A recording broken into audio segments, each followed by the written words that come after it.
DElEd की semester परीक्षा या फिर प्रमोट के संदर्भ में बहुत सारी बातें निकल करके आ रही हैं। आप लोग के द्वारा कमेंट्स के माध्यम से ये बताया जा रहा है कि कई चैनल्स के माध्यम से ये न्यूज़ पब्लिश की गई है कि एससीईआरटी के द्वारा डीएलएड 2018 बैच के तृतीय सेमेस्टर और 19 बैच के प्रथम सेमेस्टर को प्रमोट करने की बातें कही गई हैं। दोस्तों, इस वीडियो के साथ बने रहिएगा, क्या कुछ सच्चाई है पूरा डिटेल में बात करेंगे। दोस्तों, यहाँ पर प्रमुख बात यह है कि कुछ डीएलएड के रिप्रेजेंटेटिव्स एससीईआरटी कार्यालय पर उपस्थित थे इन सभी मुद्दों को लेकर के कि परीक्षा होगा या फिर प्रमोट होगा। वहां पर एससीईआरटी के अधिकारी के द्वारा उनको यह सूचना दिया गया कि हमने परीक्षा के संदर्भ में प्रस्ताव शासन को भेजा ही नहीं है, उनके द्वारा सिर्फ प्रमोट के संदर्भ में प्रस्ताव भेजा गया है। तो ये सभी बातें तो 1 महीने से चल रही हैं कि हमने शासन को प्रस्ताव भेजा है प्रमोट के संदर्भ में। अब इस बात से कोई फर्क नहीं पड़ता कि आपने प्रस्ताव में क्या भेजा था। डीएलएड के प्रशिक्षु को सिर्फ और सिर्फ इस बात का प्रभाव पड़ेगा कि आपके डिसीजन कब तक आ रहे हैं।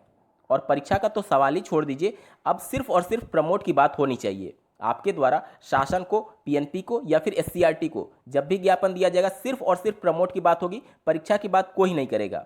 जब तक परीक्षा होनी चाहिए थी आपने परीक्षा रद्द कर दी। आज 8 महीने समय हो चुके हैं। जिस समय 4th सेमेस्टर की परीक्षा की बात होनी चाहिए थी, आप 3rd सेमेस्टर की परीक्षा की बात कर रहे हैं। साथ ही मैं उन यूट्यूब चैनल से भी अपील करना चाहूँगा कि इस समय इन सब फालतू के अफवाहों पर ध्यान ना दें और जिस प्रकार से डिजिटल क्रांति पूरे देश भर में चल रही है, आप भी अपने बच्चों को उस मुहिम में शामिल करें और शासन पर एक मनोवैज्ञानिक दबाव बनाने की कोशिश करें कि डिसीजन आप जल्दी लीजिए कि आप 3rd सेमेस्टर प्रमोट कर रहे हैं और 4th सेमेस्टर की परीक्षा जल्दी से जल्दी कंडक्ट कराने जा रहे हैं। यहाँ पर मैं विशेष रूप से आप सभी से अपील करना चाहूँगा कि जब भी आप सोशल मीडिया साइट्स पर इन सभी मुद्दों को लेकर के कमेंट्स करते हैं तो आप अपनी भाषा की मर्यादा का विशेष रूप से ध्यान दीजिएगा, क्योंकि जब तक आपकी भाषा मर्यादित होती है शासन भी आपकी बातों को ध्यान से सुनता है। लेकिन जहां आप अपनी मर्यादा को क्रॉस करते हैं, आप अनुशासनात्मक कार्रवाई के लिए शासन को बाध्य कर देंगे। तो आप इन सभी बातों का विशेष रूप से ध्यान दीजिएगा। किसी भी राज्य सरकार, किसी भी केंद्र सरकार का कोई विरोध नहीं है, हम सभी सरकारों का पूरा सपोर्ट करते हैं। यहाँ पर बात सिर्फ और सिर्फ सिस्टम की है।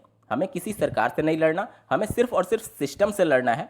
क्योंकि जब आप देखेंगे उत्तर प्रदेश में पहले की जो राज्य सरकारें थी, उनके द्वारा भी जब भर्तियां निकाली जाती थी वो भी माननीय कोर्ट में जाते थे, वो भी कई सालों तक लंबित होते थे। तो यहाँ पर कोई भी सरकार हो, आप देखेंगे दूसरे राज्यों में अलग अलग पार्टियों की सरकार है, बावजूद इसके वहाँ पर भी भर्तियाँ फंसी हुई हैं, वहाँ पर भी वैकेंसीज को लेकर के बहुत ज़्यादा खींचतान होते रहते हैं। तो किसी पार्टी विशेष की ये समस्या नहीं है, हमको सिस्टम से लड़ना है और कम से कम एक ऐसा स्टैंडर्ड सेट हो ताकि आने वाली जो भी सरकार हो वह कम से कम बच्चों पर ज़्यादा ध्यान दे, उनको सिर्फ वोटर की तरह ना समझे, उनको छात्र की तरह समझे, उनके मुद्दों को सुने, उनके मुद्दों पर विचार करे और तब जाकर के फैसला ले। और सिस्टम में बहुत ही कड़ाई होनी चाहिए।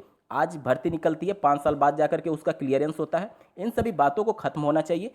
दोस्तों, एक डेडिकेटेड वीडियो के माध्यम से मैंने आप सभी को सूचित किया था कि किस प्रकार से डीएलएड के छात्रों के मुद्दों को दबाया जा रहा है। आप इस वीडियो को जरूर देखिए और साथ ही साथ आपकी ये जिम्मेदारी बनती है कि आप डीएलएड के प्रशिक्षु हैं तो आपके प्रत्येक 10 मित्रों को आप ये शेयर जरूर करें। इस वीडियो का लिंक मैं इस वीडियो के डिस्क्रिप्शन में दे रहा हूँ, जाइए डिस्क्रिप्शन में इस वीडियो को जरूर देखिए। और साथ ही अगर आप किसी ग्रुप से जुड़े हुए हैं जिसमें आपके कॉलेज के टीचर्स, प्रिंसिपल, तो उनको भी ये वीडियो शेयर करिए और उनसे भी बोलिए कि आपके मुद्दों को लेकर के वह भी सामने आए और जिस प्रकार से डीएलएड अभ्यर्थियों के अधिकारों का हनन किया जा रहा है उनके लिए आवाज़ उठाएं। क्योंकि आज जब डिजिटल क्रांति पूरे देश भर में एक साथ चल रही है तो आपको भी इसका मुहिम बनना चाहिए। आप अकेले कुछ नहीं कर सकते, जब पूरा देश एक साथ खड़ा है तो आपको भी इस मुहिम में खड़ा होना चाहिए। और डीएलएड के शिक्षक होने की वजह से आपकी भी जिम्मेदारी बनती है कि आप अपने छात्रों की बातों को शासन तक पहुँचाने में कम से कम कुछ तो योगदान दें।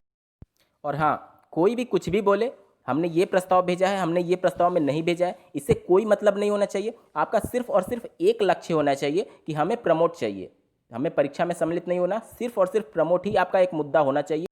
आप लोग के कमेंट्स के माध्यम से सुझाव आ रहे थे कि इस हैशटैग का प्रयोग ट्विटर पर एक साथ किया जाए ताकि ये सभी बातें ट्विटर पर ट्रेंडिंग करें। तो आप इसके लिए समय शाम के 7 बजे से रात के 9 बजे तक का ले सकते हैं, क्योंकि वो पर्टिकुलर 2 घंटे का पीरियड सभी लोग लगभग फ्री होते हैं अपने दिन भर के काम से। तो आप इस समय शाम के 7 बजे से रात के 9 बजे तक लगातार इस हैशटैग का प्रयोग करिए और ट्विटर पर इन बातों को ट्रेंड कराइए, ताकि जब सभी अभ्यर्थी एक साथ ट्वीट करेंगे तो इन सभी मुद्दों का ट्रेंडिंग सेक्शन में आने की प्रबल संभावना बढ़ जाएगी। इस वीडियो को देखने के लिए आपका बहुत बहुत धन्यवाद। भगवान करे आपका दिन शुभ हो।